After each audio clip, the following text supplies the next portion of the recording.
Dear Kuya Poy, tawagin niyo na lamang po ako sa pangalang Johan, 27 years old mula dito sa Ortigas, Pasig.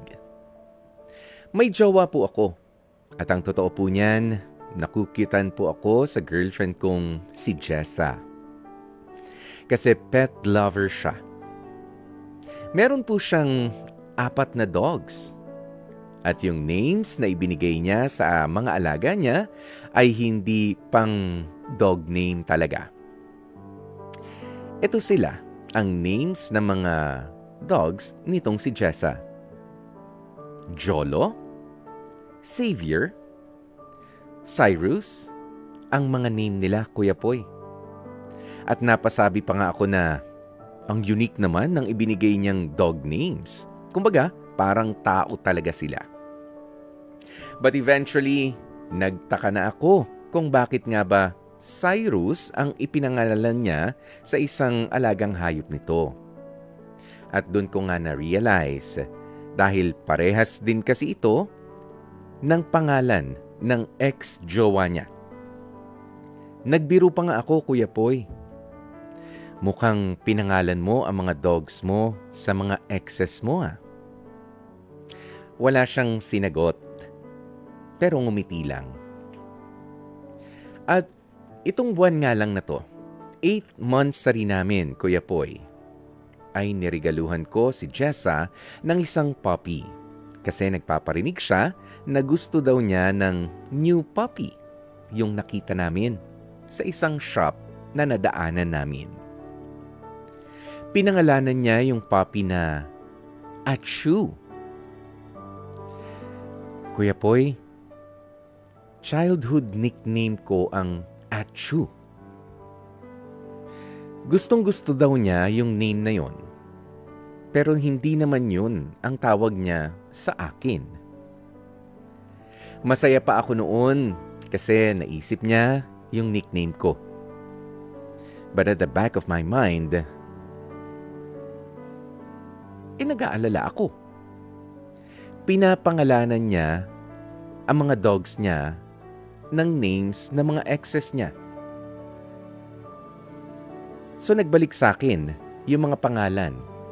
Si Jolo, si Xavier, si Cyrus, at ngayon nga, si Achu.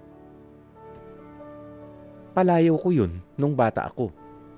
Kaya ang sabi ko, baka ex na rin niya ako.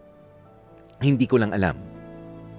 Natatakot ako, Kuya Poy, na baka nga tama ang hinala ko. Lalaki ako.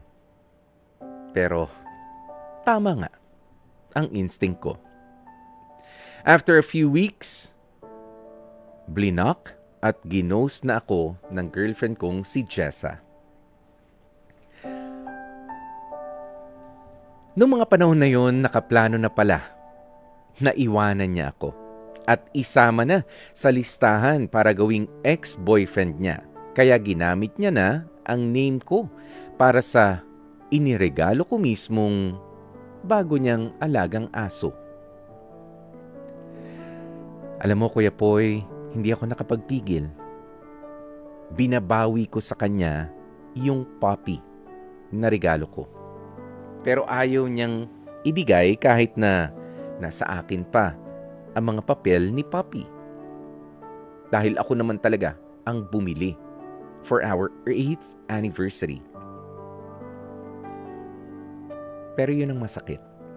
Hinintay lang pala niya na magbigay ako sa kanya ng panibagong alaga niyang aso bago niya ako tuluyang iwanan.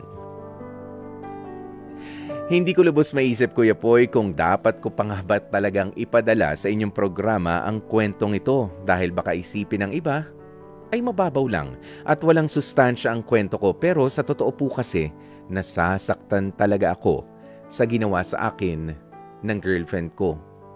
O sabihin na nga natin, ng ex-girlfriend kong si Jessa. Mabuti pa yung aso, kayang maging loyal sa tao. Kesa sa mga kagaya ng ex ko na si Jessa, iba na pala ang gusto. Kaya ngayon pa lang, Kuya Poy, nagpapasalamat na po ako sa inyong programang Heart to Heart sa True FM dahil naipadala ko na po sa inyo ang kwentong ito. Bonus na lamang siguro kung mababasa po ninyo ito at mabibigyan nyo ako ng payo. Maraming salamat po sa inyong programa dahil nabibigyan nyo po ng pagkakataon ng mga listeners na mabigyan din ng babala ang iba pang mga tagapakinig para hindi na matulad pa sa mga hindi magandang, katulad ko, pinagdaraanan namin ngayon. Lubos na gumagalang, Johan.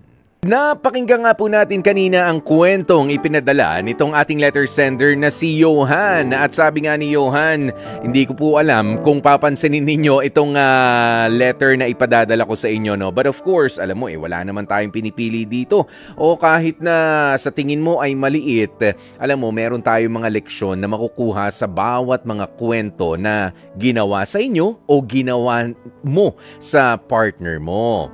Pero nakakalungkot lang dito sa kwentong ibinahagi mo Johan, na nadamay pa nga yung aso, nadamay pa si Puppy sa pag-ibig na para bang trip-trip lang. Hindi maganda yung pattern sa pakikipagrelasyon nitong si Jessa. Okay? Kaya para sa akin, Johan, okay na rin na nakawala ka na sa isang katulad niya. O kasi kung ginagawa niyang parang separation pay, yan ang itong paghingi ng puppy sa kanyang boyfriend bago niya i-break.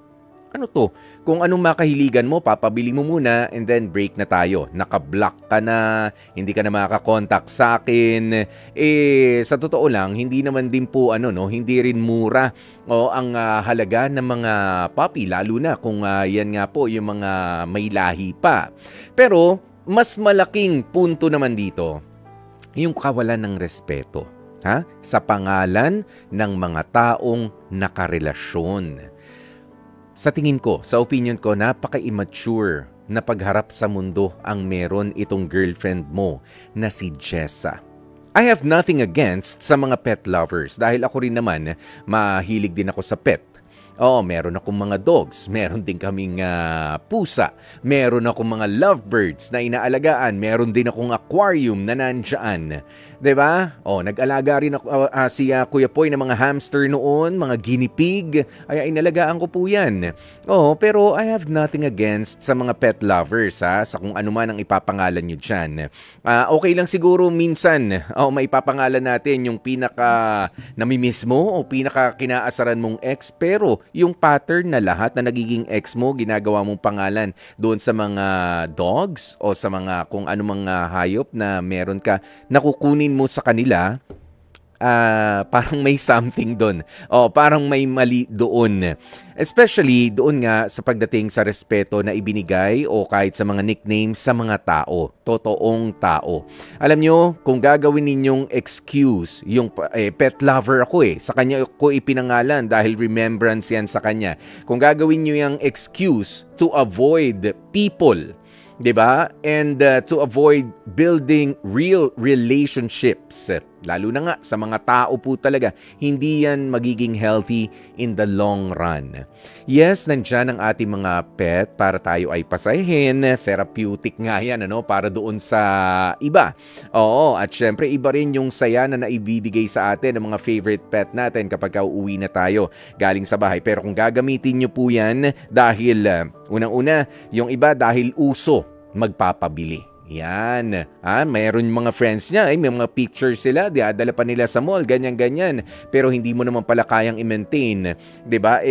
Malaking kalapastanganan po yan para doon sa aso. Ano yan? For show lang. Na hindi mo naman pala kayang mapanindigan para rin po silang mga tao. But then again, doon nga sa paggamit ng pangalan at doon sa pattern nitong si Jessa, hindi maganda. There's something wrong with Jessa. Nahihingan mo muna ng pet yung yung boyfriend mo bago mo siya i-break.